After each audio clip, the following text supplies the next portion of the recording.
اشتراکی مرحله نهایی مسابقات قهرمانی جهان 4 مرتبه، یعنی برنده مدال نقره چمپیونات جهان 4 دفعه، برنده مدال برنجی مسابقات قهرمانی جهان در رشته سامبو 3 مرتبه، استاد ورزش درجه بین المللی نبی محمد خورکاشف. این ورزشگر میزبانی مسابقات امروز را هم به دوش دارند. در برابر همه زحمت‌های زیادی که در ساحه ورزش کشور کردند و جلو و رنگ بخشیدن صحیفه‌های درخشان ورزش، البته از همان فتوت و جوانمردی همین ورزشگر رنگ گرفت.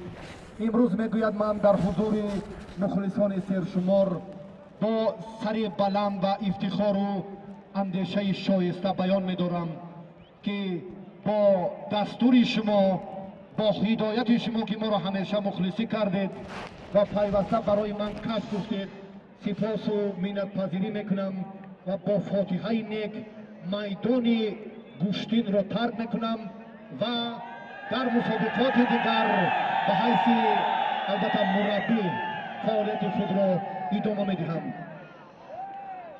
جمعیت سهامی رسنده شهر باختر هم مکافات شایسته را بر این پهلوان محبوب تأسیس دادند.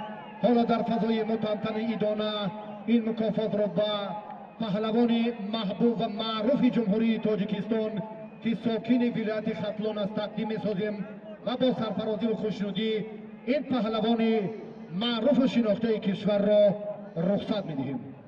تشکر زیاد، سلامت و سرفراز باشید. یک کفکوبی صمیمانه شما به خاطر این خاتمه پرقرار و سمت فعالیت خود را دیگر کردن نبی محمد خورکاشف که در آینده به حیث مربی فعالیت میکند. اینجا مخلصان من زیادم میگوید مبادا که بعد شبه بردی رفتد که چرا به میدان نامد، من از اول میخواهم که بیان دارم که من گوشتین را الکی در سال 2019 به انجام رسانیدم. در آینده با حیث مربی فعالیت خواهم کرد. تشکر به همه شما که نبی محمد را مخلصی میکردید و امیدوارم که باز نبی محمد های دیگر میدان باختر را زینت و زیب میدهند.